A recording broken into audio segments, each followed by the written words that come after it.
We're back with a new College Hoops 2K8 video, and you know the drill. I'd suggest you watch from the first season, but you don't have to. Each video in this series will be a standalone season, so each video can be watched on its own. I won't take the time to look at specific ABL recruits this year because this will be a busy season. Just know we have 6 scholarships to hand out. I'll do what I can, but to be honest, I'll be more focused on the season itself because I planned my toughest schedule so far with the preseason tournament and multiple games against big conference schools. Also, because our top 3 guys are graduating this year, I think it'll be the perfect time for me to move on to bigger and brighter things after the season. We upped our fan attendance from last season a little bit and we're given a 77 overall rating at the start of the season. I was surprised it was so low given our star transfer from Boston College, but then it clicked. Back when this game was made, transfers had to sit out an entire season before playing on their new team. So basically, the guy who I thought would lead the team in scoring is stuck on the bench. That's really annoying. It also makes me question if I should stay another year for a chance to coach this guy. Anyways, here are my starters. It's very similar to last year, but with players having improved a lot. At center, I got DJ Hoyer again, now a 65 overall sophomore, number 13, 6'9", 246 pounds. Low post scoring, inside defense, and offensive rebounding is what I count on him contributing to our team. Our senior power forward is number 1 Hollis Grimes, now a 72 overall.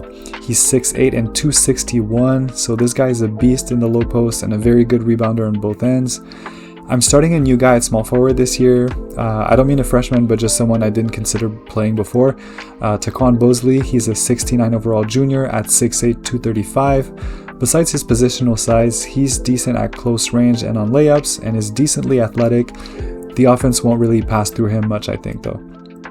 At the 2, I'm playing number 24 junior Clifton Banks again, who improved to a 71 overall. At 6'3", 201 pounds, he helps us speed up the game, makes timely shots, and averaged 5 assists last season, so we're looking for more of that. And finally, I got 6' senior Felipe Chavez at the point. Number 10, he improved to an 80 overall and is an athletic scoring guard with great handles and explosion off the dribble.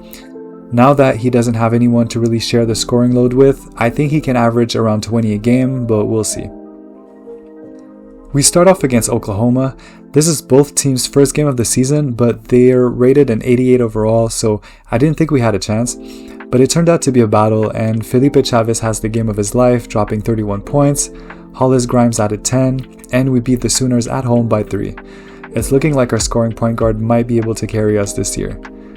The next game is also against a power conference school, UAB. They're rated 86 overall, but I was feeling like anything is possible going into it.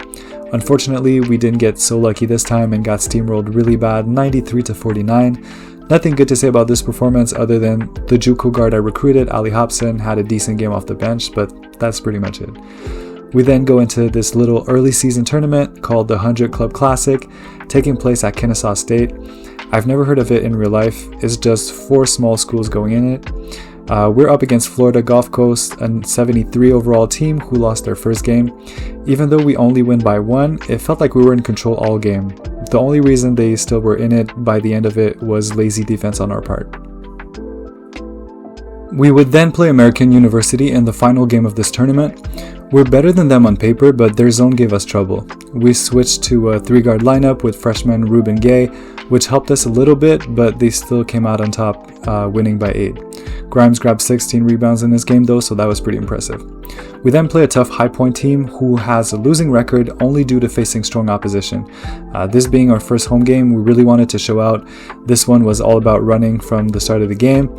We got bucket after bucket in transition in the first 10 minutes, but then they started coming back and raining down threes to give us another L. From here, it's wins and losses until we end up with a 5-5 record going into another tough game against Kansas State from the Big 12. First off, their court is really sick and their jerseys too. We have some good moments here and there, but we get smacked by 35 points. This really wasn't the right season to schedule all of these insane matchups, but I thought we would have our star transfer Ismael Barlow. We keep grinding, but then lose our 2 starting bigs with back injuries, nothing super severe, but still. By mid-season, we have a 10-8 record, which isn't too bad if you don't look at our loss margins. Chavez is scoring 19 a game, which is great. He's just doing it very inconsistently. Clifton Banks is contributing 8 points, 3 rebounds, and 4 assists, which isn't too bad either. but Grimes at power forward is underachieving with 9 points and 6 rebounds.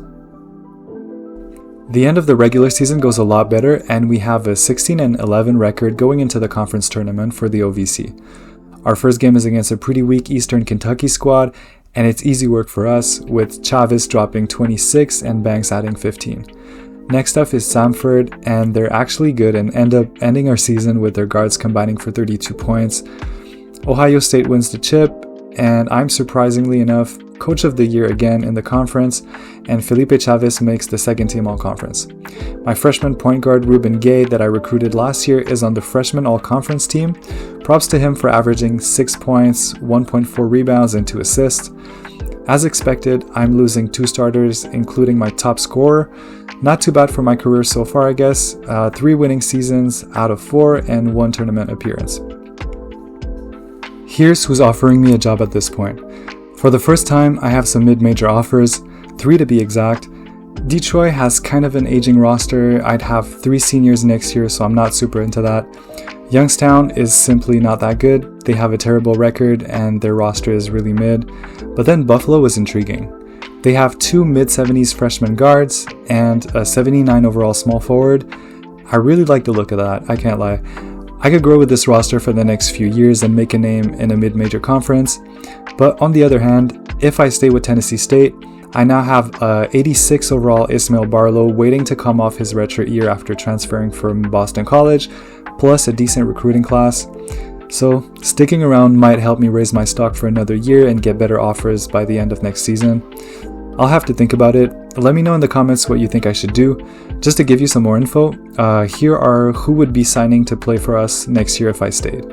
I'm most excited about this 4-star, 6'5" JUCO guard, Kenneth Halsell, who's a slashing lefty, another 4-star JUCO guy, a quality 6'11" big man from Tennessee, and then a trio of 3-star international guys. I'll think about all of that and make a decision before next video. Thanks so much for watching, and I appreciate the support. Don't miss the next one.